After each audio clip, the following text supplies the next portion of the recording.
Сұрақтарым тұрғын үй коммуналдық шаруашылығы бойынша Орал қалалық мәслихатының депутаты болғандықтан біздерге енді Аманат партиясының қоғамдық қабылдау бөлмесі бар, білесіздер, біздер ғимаратында тұрғындарды қабылдаймыз, сайлаушыларды. Ең көп қойылатын мәселелер ауыр болған, шешімі әлі табылмай жатырған көпбалалы аналар мен мүгедектердің үй мәселесі кезегі. Жылжымайды дейді, күніне даже 4-5 хабарлама телефонға түседі десем өтірікші болмаймын.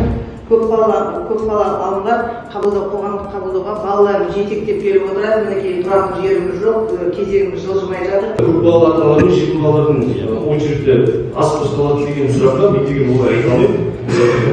Бізде динамика бар, облыс бойынша соңғы 5 жылда 13 категорияларға берілген бізде облыста 13 көмек қатынастары заңға сәйкес бізде 13 категория бар. 13 категория приоритетінің құрап 20% берілген пәтерлері осы сіз айтып отырған категорияларға берген. Көпбалалы аналар, жетім балалар, мүгедек балалар тәрбиелеуші отбасылар. Сол осы берген 1000 пәтердің 500 пәтері мысалға айтқанда осы 3 категорияға келген. Кезек жылжымайтын сұрақ деген кезек жылжымайды. Әрине ол деген сұрақ деген тұрғын үйдің салуына байланысты тұрғын үй деген қазір 3-ші жыл салып жатырған жоқ, біз кезекте тұрғандар. Тек қана кредиттік үйді салып жатыр. И то кредиттік үймен кезекте тұрғандары, бірақ салымдары бар адамдар.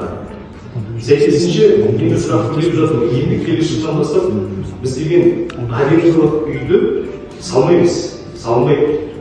Тек қана біз деген пәтерді сатып аламыз.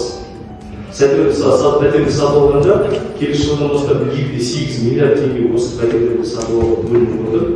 2,8 миллиард теңге 31 мың адамға.